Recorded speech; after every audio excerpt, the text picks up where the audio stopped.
this past Wednesday. Give me a clue. What do we celebrate?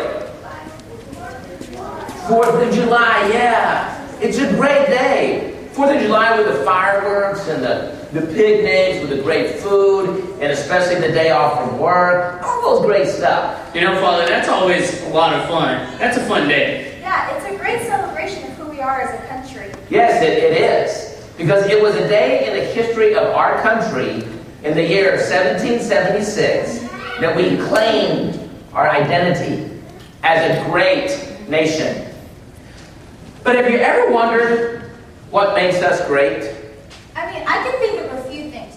You know, only in America can you get a pizza faster to your house than you can an ambulance.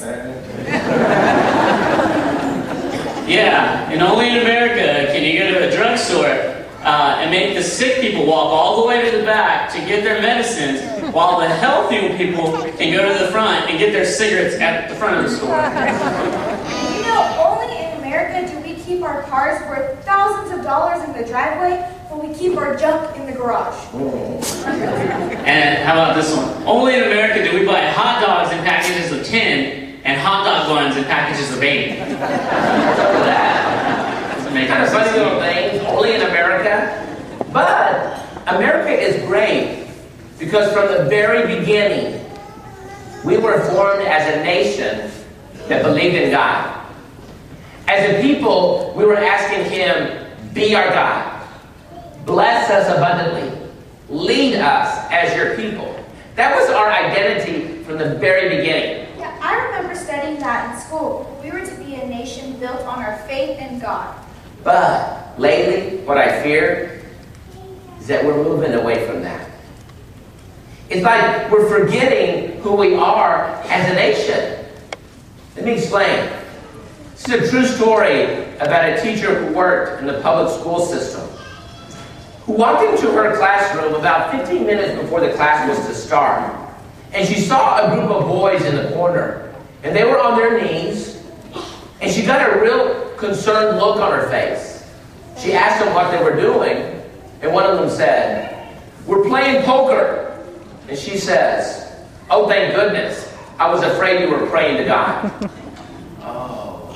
You know, that's kind of funny, but it really isn't funny fun. It isn't.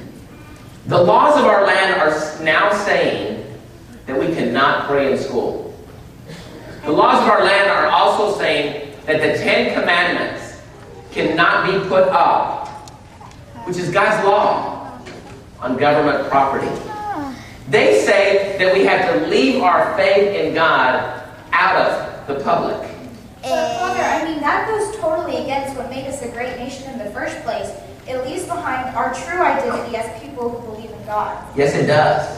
You know, someone put it this way for me. They said, speaking God's words, "You call me master and obey me not. You call me the light and seek me not. You call me the way and walk me not. You call me the fullness of life and desire me not. You call me wise and follow me not. You call me goodness and love me not. You call me rich and ask me not. You call me eternal and remember me not. You call me gracious and trust me not. If I do not bless you, blame me not." It is unbelievable that we have come to this point with our nation that is asking God to stay out of our government and our schools. And Ernie, you know what even is more sad about that? God says, "Okay, it's your choice." And that's kind of scary, leaving it up to us, Father. It is. But you know what? I'm under the opinion that nobody, doesn't matter who they are, can stop us from taking our faith in God, our belief that we know to be true. No one can stop us from taking that faith wherever we go. There's a story about a man who went on a vacation to a foreign country. And when he came back into the United States, he had a block of cheese he wanted to bring into this country because it was good, it was delicious. Well, if you know anything about coming back into the country of the United States, you know that that man couldn't bring back that block of cheese. It's one of the things that's prohibited in bringing back. And so the officer at the border said that he would have to leave that cheese behind. But the man refused. The man wanted to bring that block of cheese. But the officer was enforcing the law and wouldn't let him enter into the country of the United States with that cheese. And so the man said, "Sir, I am going to bring my cheese into this country whether you like it or not." And the man turned around and walked away.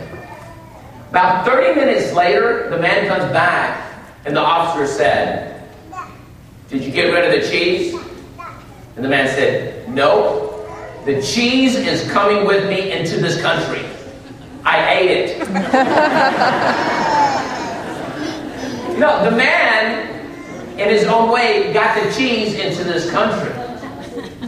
I see that a great example of our faith.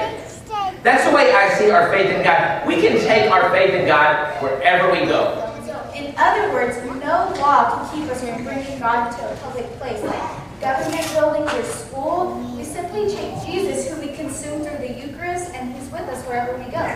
You know, in fact, it's to our advantage to do so. Look at the gospel today. It's the story of Jesus who goes to his own hometown. Now, this is after Jesus has done so many miraculous things. He raised a person from the dead, gave him back life. He fed thousands of people with no more than a picnic basket. He cast out a demon that was bothering a whole town. Jesus was going back to his hometown, and he had already done some amazing things. And the people knew that. They had seen it with their own eyes. But something happened to their faith. I'm not sure what happened, but in the story, we get where the people reject Jesus. That's a terrible feeling, Father, to be rejected. Yeah, you should know, Ernie.